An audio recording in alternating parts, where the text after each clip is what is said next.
परमात्मा जो कर रहा है वही सही है। सात संगत जी प्यार से कहना। धन निरंकार जी। संत हमेशा अपने मन को इस परमात्मा के लिए समर्पित रखते हैं। अपने अहंकार को तज कर इस प्रभु की रजा में रहते हैं कि ये परमात्मा जो भी कर रहा है वही ठीक है।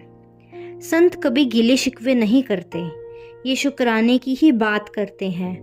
बात वही की जो तुद भावे साईं भली कार, कि कैसे परमात्मा की रज़ा में ही हर एक का भला छुपा है।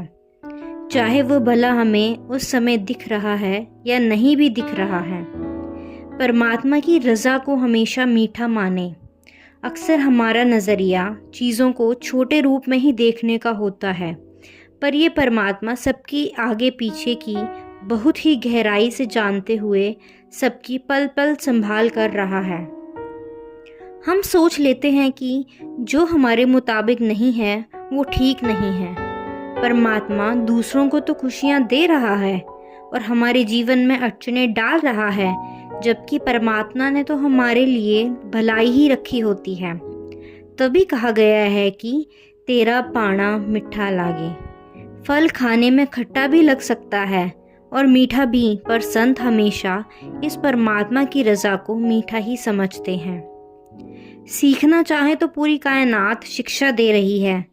बादल चाहे कितने भी काले हों, पर जब सूरज की रोशनी थोड़ी सी भी दिखाई देती है तो बादल के इर्द गिर्द रोशनी की एक पतली सी लाइन दिखाई देती है। भाव बुरे से बुरे इंसान में भी ऐसा नहीं है कि कोई अच्छाई नहीं है। जो अच्छाइयों को पकड़ते हैं वो अपने जीवन में वाकई ही सुधार करते हैं। हर एक के गुणों को अपनाकर इस शिक्षा से भरी पूरी कायनात से हम कुछ न कुछ सीखते हैं। परमात्मा निर्गुण होकर भी सभी गुणों से युक्त है। परमात्मा सभी गुणों से भरा है। इसको निर्गुण भी कहते हैं, पर सारे गुणों की शुरुआत इसी से है। जो इन गुणों से अपने मन का नाता रखेंगे वो वाकई ही जीवन की खुशियों से, अच्छी बातों से, अच्छी सोच से, अच्छे कर्मों से भर लेते हैं। फिर सोच समझकर अच्छे कर्म नहीं करने पड़ते।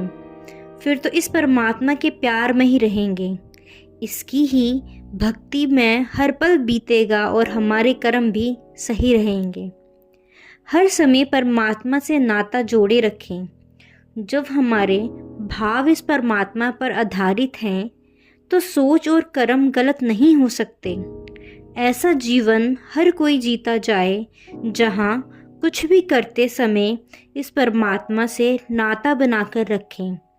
फिर दिन प्रतिदिन की ये गतिविधियाँ इस तरह सहज होती हैं कि सब एकदम आसान लगता है। फिर किसी से बातचीत भी करते हैं तो ऐसा नहीं कि थोड़ी देर के लिए उनके आगे अच्छे बने रहें, क्योंकि उनसे हमें कोई काम है या कोई फ़ायदा लेना है। फिर हम अकेले में भी उसी अच्छाई के भाव को रखेंगे। अपने दिलों को परमात्मा जैसा विशाल बनाएं। अंदर बाहर से एक होकर जब भी कोई अपने जीवन को बिताएगा तो उसके जीवन में सुकून आएगा। मन में सुकून तभी आता है जब परमात्मा से जुड़कर परमात्मा के जैसे ही हो जाएं। ये परमात्मा इतना विशाल है जिसका कोई अंत नहीं है। हम अपने दिलों को भी जब इतना विशाल कर लेंगे तो फिर हमें किसी की कमियां नहीं दिखेंगी, कोई भेदभाव नहीं दिखेगा। हर एक के लिए खुशियों का कारण बने। हर एक के लिए हम खुशियों का कारण बने। हर एक के आंसू पोंछने वाले बने। संत सिखाते हैं कि अपने और बेगाने में कोई फ़र्क नहीं है। कोई कहीं भी रहता हो, कैसा भी खाता पीता हो, कैसा भी रंग रूप हो, पर सभी अपने हैं। सभी में परमात्मा है। संतों की शिक्षाओं का प्रभाव वाला जीवन हर एक के जीवन में आना संभव है। वो नाटक की तरह ऊपरी रूप से नहीं, बल्कि भीतर से हृदय प्रबोधन की बात है। सबको खुशियाँ देने वाला ऐसा ही जीवन हर कोई जीता चला जाए। परमात्मा को पहले देखें फिर रिझाएं। परमात्मा को चाहे हम किसी भी नाम से बुलाएं, पर इसको रिझाने का सबसे आसान तरीका है कि पहले इसे देखा जाए, फिर इसकी भक्ति की जाए। जब इसकी भक्ति करते हैं तो ये हर पल दिखेगा, हर एक में दिखेगा, फिर हर एक का आदर सत्कार होगा। ऊंच नीच की कोई भावना मन में नहीं रहेगी कि हम ऊंचे हैं और दूसरा नीचा है। मन में नर पूजा नारायण सेवा का भाव रखें। जब हर एक में ये हरि परमात्मा दिखेगा, फिर नर सेवा नारायण पूजा वाला भाव अंदर आएगा। फिर अहंकार को छोड़कर पूरे संसार की निस्वार्थ भाव से सेवा करने का भाव भी मन में आएगा। अपनी कोई इच्छा पूर्ति को मन में ना लाकर हर एक के प्रति सेवा का ही भाव रहेगा।